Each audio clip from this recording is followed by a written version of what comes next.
If you have a true scary story to send my way, just go to astheravendreams.com and click the button to do so.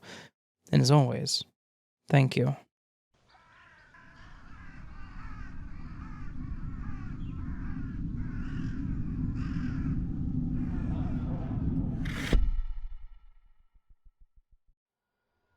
Back when I, male, was about 16, I fell extremely ill. It seemed to start as a stomach bug as I was nauseous, my head was splitting, and there were other unpleasant symptoms. My parents let me stay home from school, and when I wasn't better the next day, they let me stay home again. But I only seemed to get worse. I stayed in my bed for 3 days, only briefly leaving to use the bathroom if I needed to, which was rare, because I couldn't keep anything down. Not even water.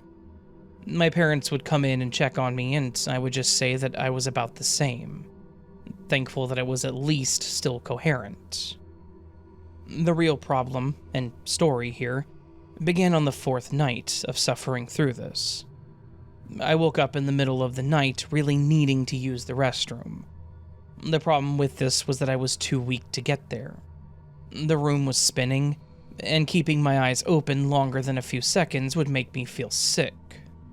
So, I resorted to rolling out of my bed and crawling to the bathroom with my eyes closed. I could feel my way to my door, through the hallway and into the bathroom. I remembered getting to the toilet, but then being too incredibly weak to do anything else. I tried to pull myself up, and only became sick. The only energy I had left was now consumed by the dry heaving, and I collapsed on the welcoming cold bathroom floor. I don't know how long I was there, but at some point, I heard my mom say my name and ask if I was okay. All I could muster was a groan, and I felt her presence and rub my face. She mentioned that I was burning up, and I felt a cold rag rub my face and mouth. She then picked me up, and I felt the motions of her carrying me and placing me back in my bed. She held a glass in front of me and said that I had to drink some of this, and that it was very important. So as she held the straw to my mouth, I took a few large gulps and stopped. She then said that she was going to take me to the hospital in the morning, kissed the top of my head, and left the room. The next morning, I heard my mom's voice once again, but this time she sounded a bit perkier. She asked me if I was feeling better. With the light coming in from the window, I kept my eyes closed and told her no. She seemed confused, and mentioned the glass of water that was half full and the rag on my head. I reminded her that she did that, and had also brought me back to my room. I also told her that she said she was going to take me to the hospital. She didn't say anything else, but shortly after, my dad came into my room. He helped put a robe on me, I was just in my boxers, and carried me to the car. My mom was taking me to the hospital just as she said she would. I was in the hospital for another 2 days with very little memory of it. But from what my mom told me after I was home and more coherent, it was a good thing that she did. I was severely dehydrated, and the doctor said that the water I drank that night probably gave me the strength I needed to stay conscious, but that it could have been a lot worse if I wasn't brought in to get fluids in me. I forget what exactly I had, but yeah, it was pretty bad. Anyways, we talked about something else, about when I was at home sick. That was the night that I collapsed in the bathroom. She had me explain everything again and just went pale. I figured it was because of what I told her, about crawling in there or something, and mentioned that it wasn't her fault because I probably didn't describe how I was feeling well enough. Boy, was I wrong. The problem with what I said was that she said she didn't do any of that. She said that she didn't wake up at all that night. She didn't find me in the bathroom, and she certainly did not carry me back to my room. And that's where it really dawned on me. There was no way my mom carried me to my room. I was taller and heavier than her. I was a teenage boy. I asked her if maybe she had Dad carry me, and she said no, that he was in bed all night too. She said that she also didn't clean me up. She didn't bring me the water or the rag. But then she asked my younger brother about that night. He said that he heard a groaning sound that woke him up because it scared him. He was too afraid to leave his room, but as he listened, he did hear my mom's voice as well. And from there, he just assumed everything was fine and then went back to bed. So I talked to my mom that night. She helped me, and she carried me back to my room, and my brother also heard her. But she claims that she did none of that. I could definitely believe the carrying part because she could barely lift me off the ground. So then, who was it? Somebody had to have carried me to my room and cleaned me up, because I certainly didn't. I could believe that talking to her was a hallucination, with how ill and dehydrated I was, but then who carried me? My parents keep saying that I must just not be remembering going back to bed, but it doesn't make sense to me. I remember passing out on the floor and waking up to her talking, and physically feeling somebody pick me up. If I did do it, then that means that I would have had to have stood up to even grab myself that glass of water. I still don't know what to believe about what happened that night. I knew that he was scared and that he was pretty young, but I wish that my brother would have opened his door. He would have at least seen me go to my room and possibly answered some questions. All I know is that whoever or whatever carried me to my room and made me drink that water could have possibly saved my life.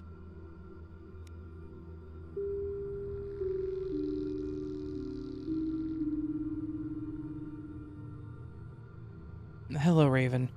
I'm sorry, I don't know what to list this as, but it's something that has scared the hell out of me.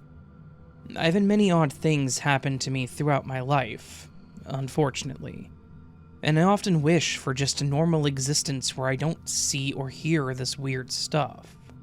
This very bizarre thing has happened to me 3 times now, and it's a very scary and unsettling thing. It's gotten to where I don't want to look in the mirror anymore. I shave by familiarity only. I mean, I don't look at myself when shaving. I'm 72 years old and I can shave with my eyes closed because I've done it a lot through the years. I put a towel over the mirror so I wouldn't have to look at it when I go in there.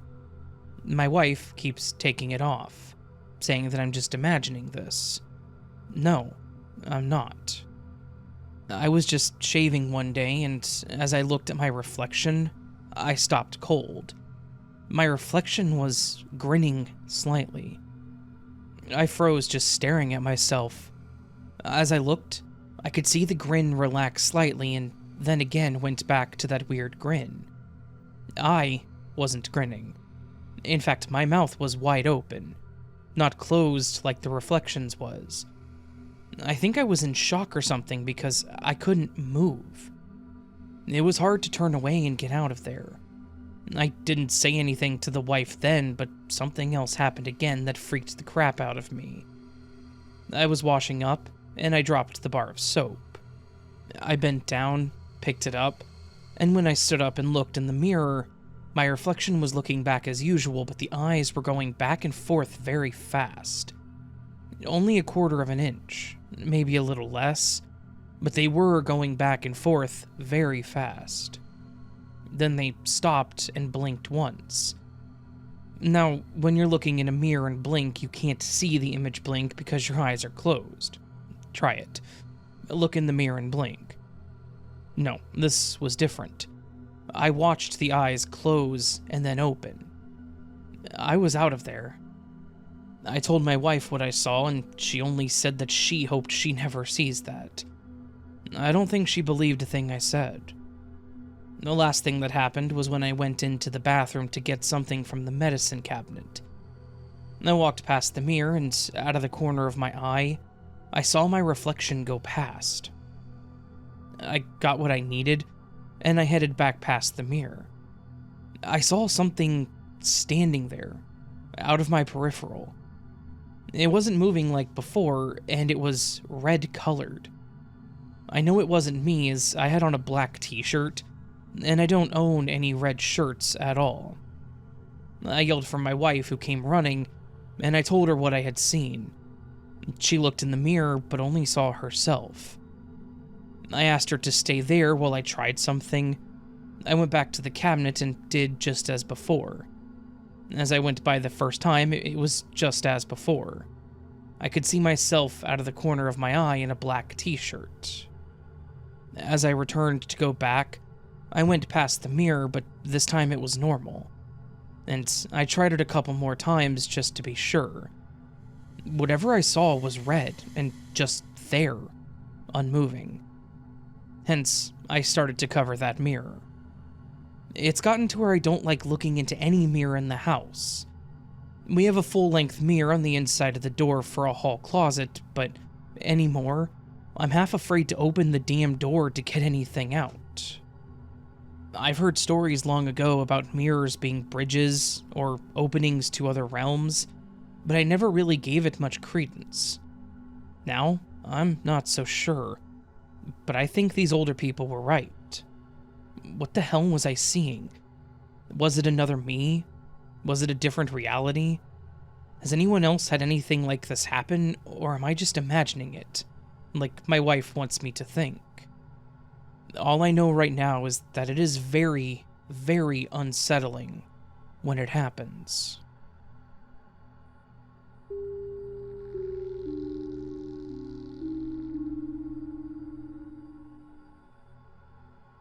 Hi, Raven. I wanted to share a story with you, and this is probably the most interesting one I can think of. I hope it's something that you would be interested in too, because I know it's probably a little different than your normal stuff, but I love sharing it. Anyways, here goes.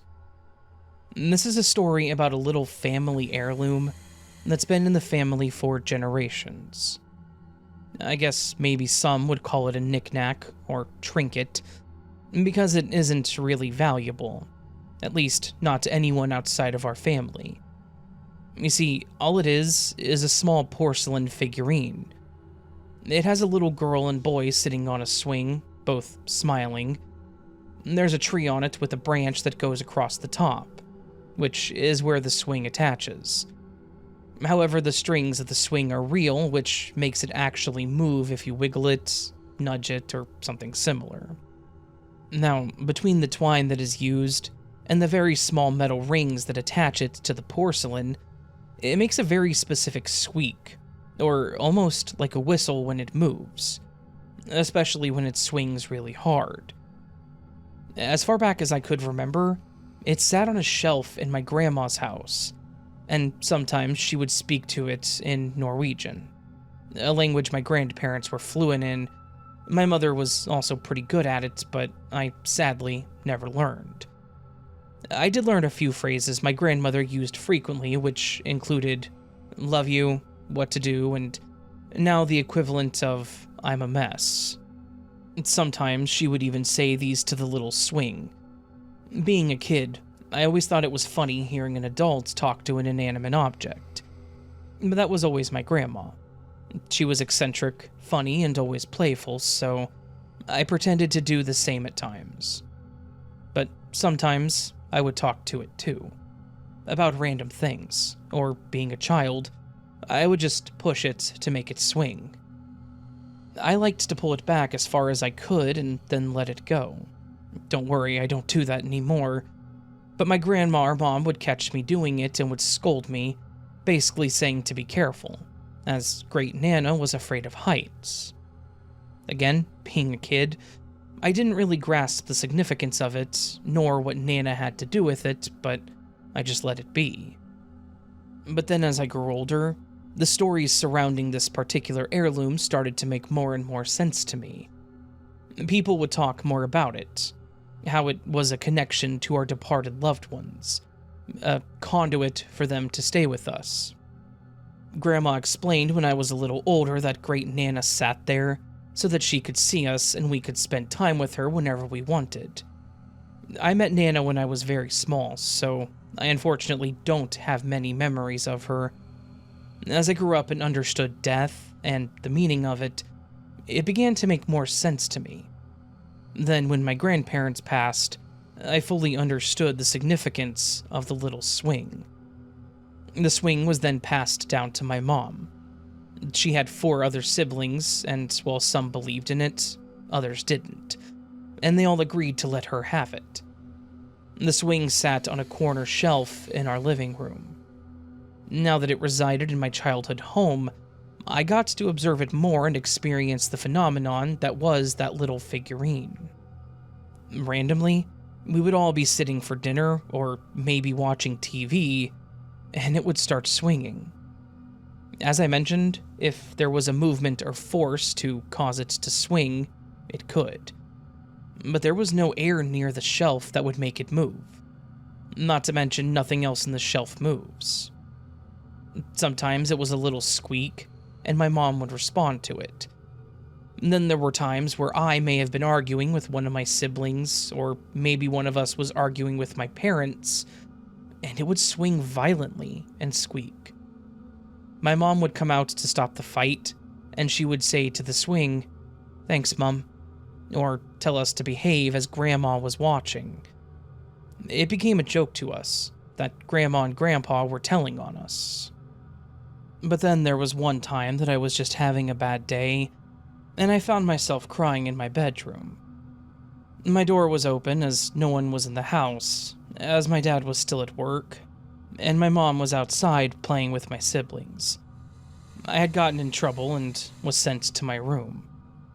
But as I laid in my bed moping, I heard a very loud squeak, and I knew what it was. I went out to look at the swing to see it violently swinging. I approached it and put my hand on it to stop it. And at that moment, I felt a warm embrace around my shoulders. I knew it was my grandma comforting me. I told her that I was okay and that it was my fault as I did something bad and even apologized. Shortly after, my mom came in to check on me and she asked if Grandma tried to talk to me. I explained to her what happened and she agreed, saying that this was Grandma's way of talking to us so that she could always be with us. For some reason, it made sense. Every time something bad happened and it would swing, she was trying to stop it. And that's how she always was with us, being the mediator of the family. So when I was having a bad day, I would talk to her via the swing and would feel much better. Such was our life growing up, always talking with each other and consulting with the swing. Even when friends came over, I know I looked funny to them, but I would introduce them to my grandparents by showing them the swing. In 2014, my mom passed away. My father knew how much that swing meant to me, so instead of keeping it for himself, he wanted me to have it. And while I would have accepted him keeping it, I didn't hesitate to call it my own. The swing now sits on a shelf in my living room, right next to a picture of my parents and grandparents. And as the tradition continues, she talks to me too. I feel like she's a bit more vocal though. If I don't greet her when I come home, she starts swinging until I acknowledge her. When I have a bad day, I just sit and talk to her. My now husband met her before she passed, and he knew the whole story of the swing. I had to make sure that he didn't think I was crazy before we got too serious. He'll even make jokes with it when we play fight or something, and it'll start going off. We're now expecting our first child, and I honestly can't wait to share it with them as well. So, there's my story of our little family heirloom that seems to be a conduit for our loved ones lost. I've been trying to track down where it came from or who made it, but no one in our family knows where it's from. My mom told me that she remembered it being at her great-grandma's house, and my grandma told her the same. It seems to always be passed on to the women in our family, too, as it seems to be more powerful or connected to us. There's also no sticker, initials, stamp, or tag anywhere on the piece to tell me anything about it. It's like it was homemade, or maybe a defective item, which I could believe either. On part of the branch, you can make out a small ridge section, like someone touched the wet paint and left a very small part of a fingerprint. I always wondered if maybe there was a way to have it identified, but knowing that it's old, I would hate to do something to it to change or ruin the way that it works. So I never did anything with it. It's also small enough to hold in one hand, but as a kid it was heavy enough to use both hands. So what was so special about it? Why this particular piece? What was it that connected our family members to it? Despite the unanswered questions and the unexplainable phenomenon, I've come to appreciate the connection. It's truly a welcoming presence that I'm happy to be a part of, and I hope to pass along. I hope that you enjoyed this story.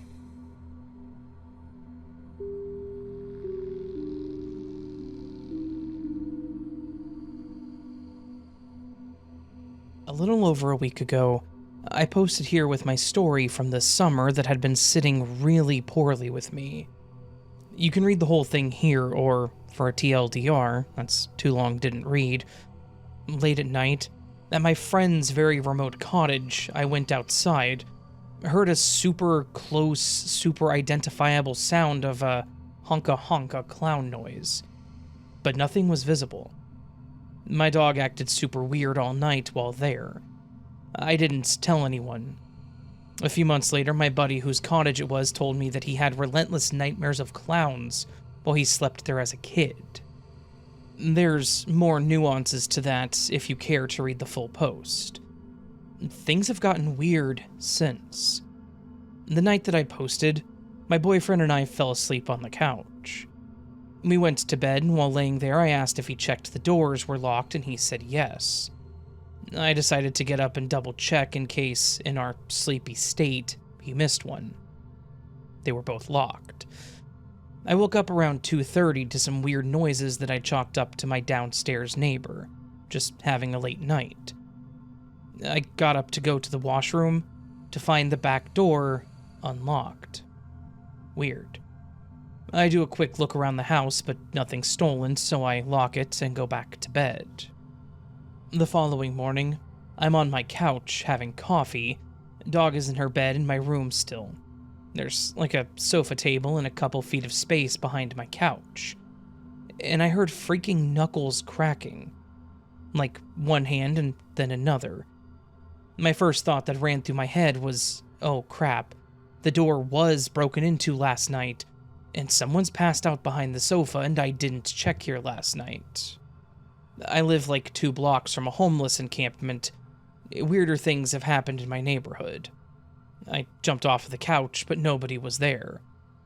I decided that, from the post yesterday, my best course of action is to control my emotions, set intentions, and be firm. I have a smudge stick that someone gifted me ages ago, so I tear the house apart looking for that, open the doors and windows, and walk around firmly telling whatever it is that it is not welcome here, and that I only accept love and light in this home. It was a nice day, so I left the window right behind the couch open. An hour or so later, I'm sitting there and the freaking window slowly closes, making this horrible squeaking noise, and then slams shut.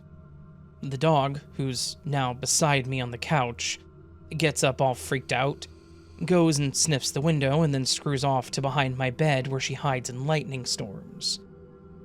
So, at this point, I'm over this. I want to get out of the house, but at the same time, I have all this stuff from the thread the day before running through my head about not letting this control my emotions. So, I resolved to leave, but still calmly get ready like I normally would. I'm in the shower, and suddenly I feel all wrong. I turned my whole body so I could see both edges of the curtain, like I was sure something was going to reach in. I decided to be brave and slam open the curtains. only to find my freaking sink cabinet doors open, and I did not open them. Last night, I woke up in the middle of the night to two bright orange dots on the wall. The opposite wall has no windows on it. I'm weirdly obsessed about no light while sleeping, so there's no electronics projecting light. And when I kind of stared at them, they got brighter. But that kind of felt like it could have been an optical illusion, that the longer I stared at them, the more they came into focus in the dark. And as I'm considering all this, I realized a third one had formed and was now getting brighter. And now, here I am, unsure if I'm going crazy or what's going on. I don't know how to describe the feeling I'm having. It's fear-adjacent, but I think I have a grasp on the idea that this thing can't really hurt me if I don't let it. I just feel kind of crazy. I haven't told anyone about this IRL, and just needed to get it off my chest. Maybe to be validated that this is weird and that I'm not insane. Edits to add. Also, I've been having crazy wild nightmarish dreams all week. This is super significant because I haven't dreamed since I was a kid.